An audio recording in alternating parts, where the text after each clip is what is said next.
जय हिंद साथियों, मैं निर्मल संधू और आज इस वक्त की जो तस्वीरें दिखा रहा हूँ, हम पहुँचे हैं गांव ब्रास में और आपको ऐसी शख्सियत से मिलाने जा रहे हैं जिनका नाम लेते ही आपके जहन में बंदूकें आएंगी।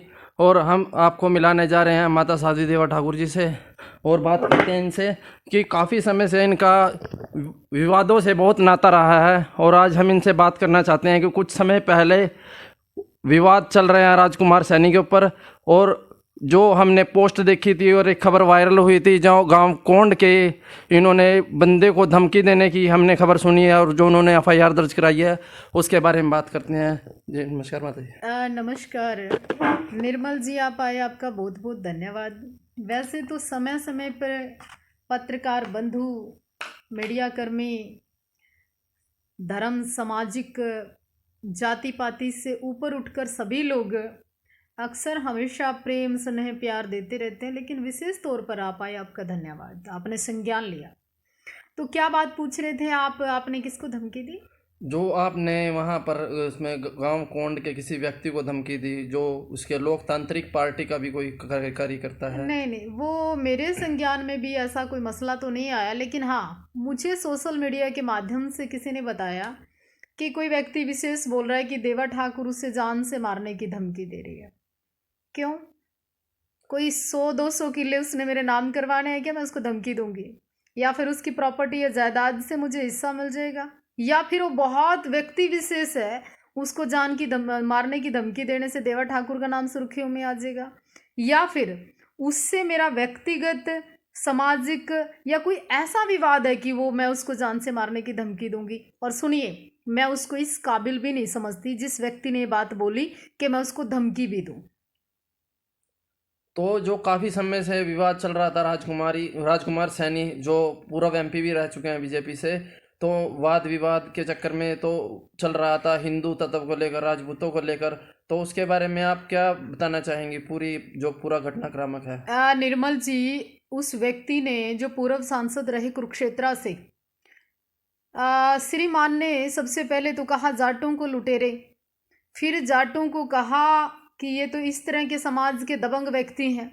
फिर उसने कहा कि राजपूतों की जो विरासतें थी, जो साम्राज्य था, उनसे छीन लिया गया, उन्होंने दान नहीं किया। फिर कहा कि उनमें कोई सूरवीर, कोई क्रांतिकारी, कोई योद्धा पैदा नहीं हुआ राजपूत समाज में। उसने एलिगेशन ये भी लगाया। इसके साथ साथ उसने कहा कि मंदिरों में जो भगवान है वो पत्थर हैं, उनसे कोरोना टाइम में दाने मांग ले। फिर उसने कहा कि ब्राह्मणवाद ये पाखंडवाद है, ब्राह्मण कुछ नहीं है। फिर भी कुछ नहीं कहा। उसने हिंदुत्व पे आवाज़ उठाई, उसने राजपूतों के बारे में बोला, उसने जाटों के बारे में बोला, उसने ब्राह्मणों के बारे में बोला। वो अपने आप में खुद का दुश्मन है, वो सैनी समाज का दुश्मन है, वो कस्सर समाज का दुश्मन है, वो दलित और पिछड़ों का दुश्मन है, क्योंकि वो केवल और केवल दलित कहकर, पिछड़े कहकर समाज में जहर घोलने का काम करता है। Just like Rajkumar Saini poison है, उसके आगे एक पॉइजन नाम का शब्द लगा देना चाहिए, क्योंकि उसकी दुकान में आज के समय कोई सामान तो है नहीं। राजनीति उसकी फ्लॉप होगी, 2000 वोटें उसको गोहाना से मिलती है, तो वो क्या करता है, खुद तो उसकी हिम्मत रही नहीं, बुजुर्ग हो गया। अब क्या करता है वो, आए दिन किसी न किसी को किसी के पीछे लगा देता है, सामाजिक जहर घोलने का काम करता है ताकि लोग आपस में लड़ते रहें। तो आप ये कहना चाहेंगे जो वहाँ कोंड वाला जो घटनाक्रम है जहाँ आपकी भी एफआईआर करवाई गई असंध डीएसपी के पास, तो ये उसी का एक हिस्सा है?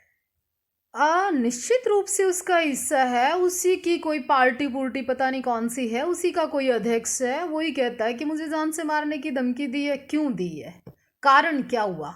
आपके मेरी कोई रिश्तेदारी तो थी नहीं, मेरा आपका कोई लेना देना तो था नहीं। देखिए, अगर वो फेसबुक पर बड़ी बड़ी पोस्टें बनाकर किसी लेडी को ये कहेगा कि वो समाज पे धब्बा है, अश्लील पोस्ट करेगा, फुलमदे का एग्जाम्पल दे के कहेगा कि ठाकुर समाज के 18 लोगों को मार दिया था, दोबारा फुलमदे बनना पड़ेगा, ऐसे शब्द अगर कोई लिखेगा तो समाज में क्या होगा? समाज में जहर फैलने का काम होगा, समाज में अराजकता फैलेगी, समाज में विरोध पैदा होगा।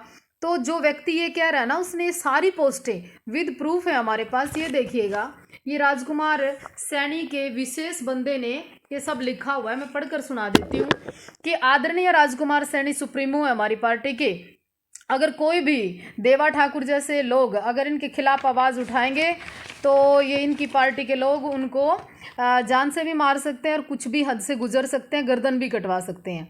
दूसरा इसने लिखा है, ये कोंड गांव का नहीं है, ये अरडाना गांव का है, कि ठाकुर परिवार पर सबसे बड़ा धब्बा है और जिन जाटों का आप पक्ष ले रही हो, जिन जाटों की आप वकालत कर रही हो, वो उस दबंग कम्युनिटी से मैं डरता नहीं हूँ। तो इस तरह के वर्ड इसकी पार्टी के लोग कर रहे हैं। और दूसरी बात मैं आपको चलते हुए एक और बोल देना चाहती हूँ कि मैं 36 बरादरी और इवन आज तो हिंदू मुस्लिम सिख ईसाई सबके लिए काम करती हूँ। एक समय था कि कट्टर हिंदूवाद की मैं बात करती थी, लेकिन जब मैंने देखा कि इंसानियत और इंसान कहीं भी पैदा हो सकता है, उसके बाद इस तरह की बातें भी मेरे मन में नहीं है कि कोई भी इंसान बुरा है। बुरी इंसान की सोच है जी। तो लोग ये अपनी पॉपुलैरिटी बढ़ाने के लिए ये कार्य किया जा रहा है, वे आपको, हर कोई आपको ही टारगेट कर रहा है। देखिए, सस्ती लोकप्रियता लोगों को चाहिए, और वैसे ही अगर फेमस होना था तो देवाजी धाम आता, मैं उसका स्वागत करती और वैसे फेमस हो जाता। तो ये धमकी दी देवा ठाकुर ने, यार इतने गए गुजरे थोड़ी ना है, या इतने माड़े दिन थोड़ी आ गए कि राजकुमार सैनी की पार्टी के लोगों को धमकी देनी पड़ेगी देवा ठाकुर को। और रही बात, गलत करेगा ना कोई भी हो, आपके चैनल के माध्यम से कह रही हूँ, किसी की बहन बेटी को गलत कहेगा, किसी राजपूत या दलित या वाल्मीकि को गलत कहेगा, या समाज विशेष पर गलत टिप्पणी करेगा, भाई पिटेगा, नो डाउट। और एक महिला की बात नहीं, देश में किसी की बहन बेटी को गलत छेड़ेगा ना तो इलाज होगा उसका, समरना चाहिए ऐसा व्यक्ति। तो आप लोगों को क्या संदेश देना चाहेंगे हमारे दर्शकों को जी? जी, मैं विशेष तौर पर एक बात बोलना चाहती हूँ, ये समाज में बहुत अच्छे काम करके भी फेमस हुआ जा सकता है। राजनीति और राजनीति के तहत षड्यंत्र करके ही ज़रूरी नहीं कि आपको फेमस होना है। दूसरी बात, लोग कहते हैं केवल मर्दानगी बातें, ये धरातल पर करके दिखाओ।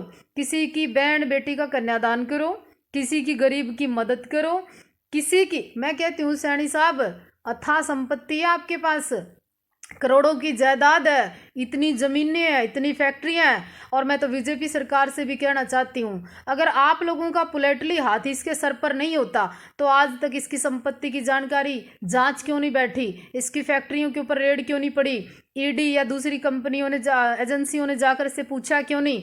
ये समाज को तोड़ रहा है। अरे मैं फिर कहना चाहती हूँ, इसी आदमी ने दंगे करवाए थे जाट आरक्षण में, इसी आदमी ने राजपूतों को कायर कह दिया, इसी आदमी ने कहा कि फुलमदे बनने की जरूरत है। अब ये कश्यप समाज को टारगेट कर रहा है। कश्यप समाज हमसे अलग कहाँ से हो गया, या दलित समाज, हम सब एक हैं और एक ही एक अलग अलग शाखाएं हैं समाज की, उनको तोड़ने का काम नहीं करें। हम सब किसी से कोई भिन्न नहीं है, या इंसानियत पे काम करना चाहिए। जैसा कि हमने कुछ समय पहले भी इसकी वीडियो देखी थी, पोस्ट देखी थी, जिसमें भगवानों को भी टारगेट किया जा रहा है, तो क्या ये खुद हिंदू धर्म से है? तो मुझे ऐसा डाउट होता है, पर्टिकुलर सैनी समाज तो बड़ा धार्मिक होता है। सैनी समाज के लोग तो देवी देवताओं को बहुत मानते हैं, पूजा पाठ करते हैं, मंदिर आते हैं। हमारे पास काफ़ी सारे लोग देश विदेशों से सैनी समाज के, इवन सिख भी सैनी बने हैं पंजाब से, वो भी आते हैं, मंदिर मानते हैं, पूजा करते हैं। मुझे ऐसा संदेह होता है पर्टिकुलर राजकुमार के ऊपर कि ये कहता है कि पत्थर है भगवान नहीं है। कल मैंने इसका एक इंटरव्यू सुना, मूर्ख महामूर्ख आदमी, स्टूपिड पर्सन, इतनी उम्र में, इतने बुढ़ापे में पींदा रहा सारा दिन, दिमाग तो खराब होना ही था इसका। इसने क्या बोला कि हनुमान जी को क्या कह रहा है, बंदर, कहता है इतने बड़े छोटे से बंदर ने इतना बड़ा सूरज मुंह में कैसे ले लिया। कहता लोग का से मूर्ख है। अरे तू कौन से कॉलेज में पढ़ के आ गया राजकुमार, कौन सी यूनिवर्सिटी से पास है तू, क्या है, हु इज? तूने 5, 7, 10, 20 करोड़ रुपए कमा लिए होंगे ना, लेकिन उसके बदले में, उसकी अवज में जो तू समाज को जहर दे रहा है, युवाओं को जहर दे रहा है, तेरी पार्टी के 15, 20, 25 लेडीज जेंट सारे मिलके ना देवा ठाकुर को क्या कह रहे, जान से मार देंगे, षड्यंत्र रच देंगे। तेरे पे कुछ नहीं होता, तू आराम कर ले, बुढ़ापा रहा, शांति तक भजन कर ले, सटिया गया तेरा दिमाग। और देवा ठाकुर कहते हैं मुझे, मैं अपना काम करती हूँ, अगर मैं सही काम करती हूँ तो समाज मेरे साथ है आज। तो आप लोगों को क्या संदेश देना चाहेंगी कि ऐसी जो भ्रामक बातें हैं जात पात को लेकर, जो राजनीति के लिए प्रयोग किया जाता है जिनका। कहाँ की राजनीति जी? किसकी राजनीति की बात कर रहे हो आप? राजकुमार सैनी की राजनीति की। और 2000 वोट एक एमपी लेके आ, डूब के मर जाना चाहिए इसको। मैं कहती हूँ इसको शर्म आनी चाहिए। इसको धर्म मतलब कुरुक्षेत्र जैसी पवित्र नगरी में बैठ के मतलब इसको 10 साल हो गए समाज को जाति के नाम पर जहर देते हुए। अब ये देवा ठाकुर को टारगेट कर रहा है। देखो ऐसे है समाज के युवाओं से, सारे सैनी समाज से, कश्यप समाज से, दलित और पिछड़े सभी समाजों से मैं आग्रह करना चाहती हूँ, निवेदन करना चाहती हूँ, हाथ जोड़कर करबद्ध प्रार्थना करना चाहती हूँ कि ऐसे व्यक्ति को फॉलो मत करो जो आपस में ऐसा पॉइजन देता हो कि हमें नफरतों से जीना पड़े, पड़ोस में रहकर नफरतों से देखना पड़े। प्यार से जियो ना, जिंदगी बड़ी छोटी सी है और बहुत खूबसूरत है। तो जैसे कि हम पहुँचे थे यहाँ पर और जो बात अफवाहें उड़ रही थी ये कुछ उससे अलग निकला। ये मुद्दा एक राजनीतिक और जातिगत रूप दिया गया है। तो आप खुद समझदार हो। तो जैसा कि देवा ठाकुर जी ने बताया आपको, तो इन चीज़ों से दूर रहें और हमारे चैनल को ज़्यादा से ज़्यादा शेयर करें, सब्सक्राइब करें। धन्यवाद।